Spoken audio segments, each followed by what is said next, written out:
سلور جهنميان داسې چې دوی نه به نور جهنميان څه غواړي؟ پناه غواړي. نور جهنميان به پناه غواړي.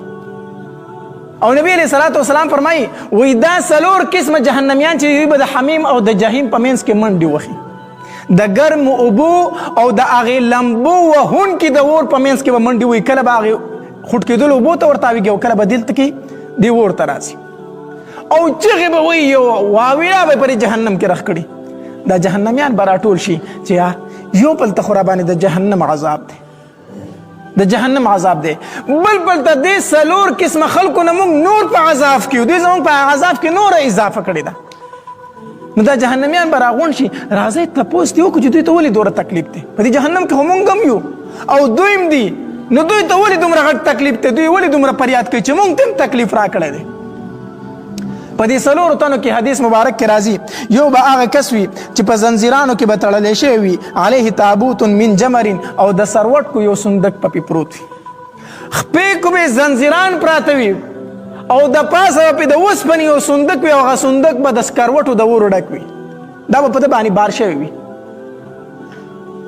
دویم قسم نبی علیه الصلاة والسلام فرمایي ورجل یجر امعاءه، دویم هغه سړی دی چې په ځان پسې به کلمې راکاږي او په جهنم کې به یو ځای بل ځای له ځي، کلمې به پسې راښکل شي. دریم نبی علیه الصلاة والسلام فرمایي ورجل یسیل فوه قیحا ودما، دریم هغه کس دی چې د هغه د خولې نه به وینې او زوی بهیږي او ګندګي به یې د خولې نه روانه. او څلورم نبی علیه الصلاة والسلام فرمایي ورجل یأکل لحمه، څلورم هغه تن دی چې د خپل بدن غوښې به راشوکوي او خوري به او چغې به هم وایي، د خپل بدن غوښې به راشوکوي او خوري به یو څه به وایي، چغې به وایي.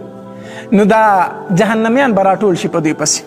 نو اول به د اول کس لاړ شي چې چا په ځان باندې د اوسپنې صندوق ایښی و، نو هغه ته به وایي یا ابعده، یا ابعده، ای د الله د رحمت نه لري، الله دې تابع کا، الله دې برباد کا، الله دې هلاک کا، تا خو زمونږ په دې عذاب کې نور مونږ له اضافه کړي، تا ته څه تکلیف دی؟ ولې ستا عمل څه و چې دومره سخت عذاب الله درکوي؟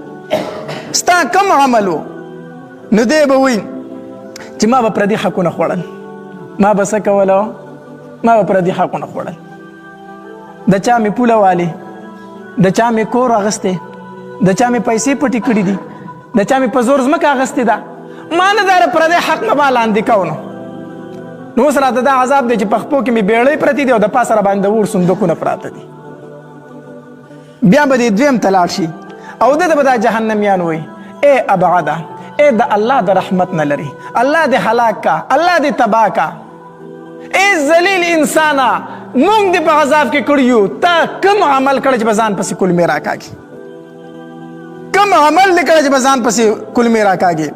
نو دی به ورته وایي ما د وړو بولو نه ځان نه بچ کو، په دنیا کې زما کم ګناه وه، ما د وړو بولو نه ځان نه بچ کو، ما نه دا چې په بدن کې به کم ځای ولګېدي زما پروا نه وه. ښه نو کوم انسان چې د ځان د وړو بولو نه بچ کوي نو ما نه څه بېلمازه و که نه، څه بېلمازه و. کوم سړی چې مونځ کوي نو ځان د بولو نه بچ کوي که نه بچ کوي؟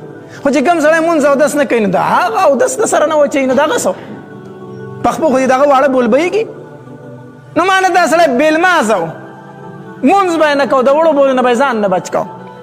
دې دریم کس له به راشي چې د خولې نه یې دا وینې زوي بهیدل، دا وینې زوی چې د خولې نه بهیدل، دله به راشي ده ته به وایي چې ای ابعده، ای د الله د رحمت نه لري، ستا کم ګناه دی چې د خولې نه دې داسې بدبویي روانه ده او داسې ګندګي تې بهیږي، تا په دنیا کې کم ګناه کړی دی؟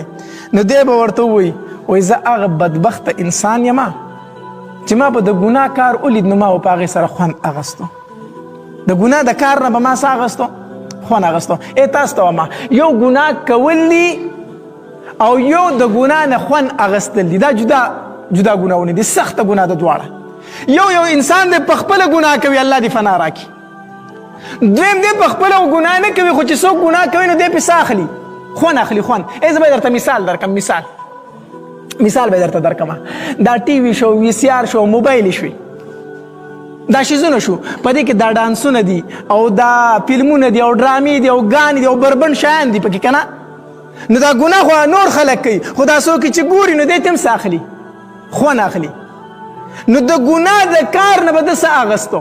خوند اغستو. په موبایل کې به یې ګنده څیزونه کتل ده به ترې داسې خوند اغستو ګویا چې دی دا ګناه کوي. نو دی به وایي ما به چې د ګناه کار ولیدو نو ما به د داسې خوند اخیسته وایي چې دا ګناه زه کوم. الله دې فنا راکړي، الله دې فنا راکړي. یاد وساتئ یو ګناه کول دي یو د ګناه نه خوند اخیستل دي، دواړه برابر دي، دواړه برابر دي. نو کم خلک چې په دې موبایلو کې دا ګنده شیان جوړوي هغه ګناهګار دي، خو دا کم نیکان خلک غونته کې چې ګوري ځان ته چې نیکان وي او دا خوند ترې نه اخلي دیم دغ کشان دی څنګه چې په دې موبایل کې لګیا دی دا ګناه کوي.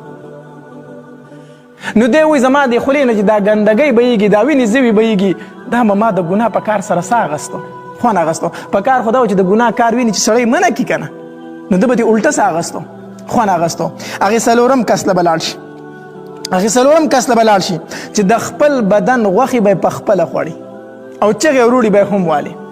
ده ته به وایي ای ابعده، ای د الله د رحمت نه نا امیده، ای ذلیله انسانه، زمونږ د جهنم دا شته عذاب لږ دی چې ستا